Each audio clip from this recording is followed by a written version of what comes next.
I love this level.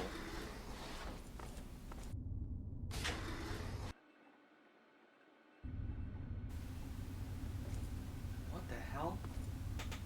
What the hell?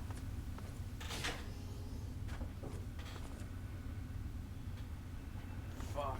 One of the things in gaming to happen last year that still blows my mind is the acquisition of Bethesda and its subsidiaries by Microsoft.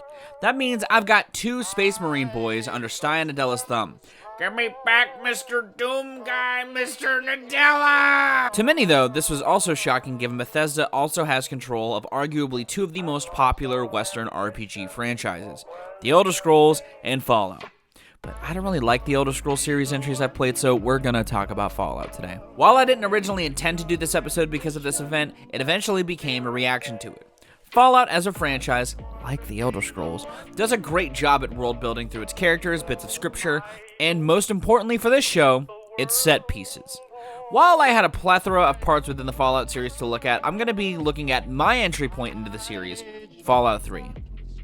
Maybe it's because I spent a lot of time in and around the DC area, but I love the setting of Fallout 3, and I personally think it's not a bad point of entry into the series as a whole. Its world is compact, but still dense with things. Things like vaults. Parts of the game that are not only mini dungeons, but really interesting deep dives into the world within the series, each having a different theme to them. And while I had accidentally matched the subject of today's video with a different one altogether, I eventually ironed out the subject of today's episode of I Love This Level, the series where I break down my favorite set pieces and sequences within a game. The subject in question is one of a very unsettling nature, not unlike a decent amount of the game, but still very different in tone. I'm talking about the blue-hued silent horror within Vault 106. Now, before I do dip into any sort of Fallout subject, I feel like I need to address that this game/franchise, like others I've done vids on with this segment, is done to death on the internet. And while unlike others, I don't necessarily have any super specific source on information, I wouldn't be surprised if there was some overlap talking point-wise. Likewise to that, this vault starts just like every other vault in the game, with an ominous, big-ass door. What's striking about this, though, is that on the other side, we aren't greeted with any mole rats or savages or even ghouls.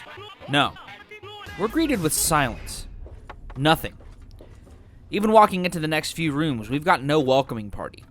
Nothing but the slight hiss of gas in the atmosphere. While it doesn't take long to find some form of life that wants to kill us, we are also greeted with something different in its presence. Blue! This blue hue washes over your vision before fading quickly. While going deeper, the blue resurfaces, and with it comes a cleanup of the vault. The grungy, dirty walls look much nicer, and some of the tech looks restored to its former glory. And some rooms you enter even get cleaned up. Hell, even the logs made on the computer speak of how nice this vault is, how welcoming it feels, and how we should never leave. However, the living quarters house more insane survivors, and further digging inside shows armor in the lockers and batches of skeletons huddled together, both there and at the dead-end scene at the bottom of the vault. The deeper you go, too, the blue starts to creep in more. Rooms are upside down. Flashes of people that aren't even there start to creep into your visions.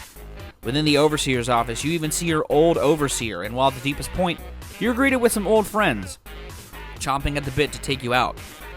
Or are they? Is the scientist outside of the visions even there? Is anything real anymore?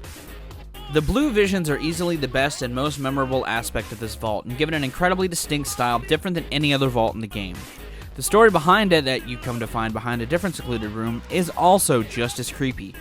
While digging, you come to find that the reason you're seeing blue, weird hallucinations, and probably why everyone here is labeled an insane survivor instead of a vault dweller, is because of a gas leak that was supposed to be meant only for the inhabitants of the vault when the vault was first full of them, but had malfunctioned and had still been pumping throughout the vault years later. This vault actually had been mentioned previously in Fallout 2 as well, further cementing that this vault has been abandoned long before you greeted its doorstep. You can even see the people within not as old residents, but new ones affected by the gas and listening to its calls to stay inside and to stay safe. While I've spent today gushing about Vault 106, it is not the only iconic piece within Fallout 3. The other vault I confuse this with, Vault 108, is also incredibly memorable. Tranquility Lane within Vault 102 is just as unnerving for a different reason, and the twists within Andale are up there for favorite slices within the Capital Apocalypse. And maybe someday, I'll revisit this game to talk about those points too. However, this is where I'm going to wrap up this episode of I Love This Level. Did you like it? Did you have any thoughts on this vault or some of your favorite parts of Fallout 3?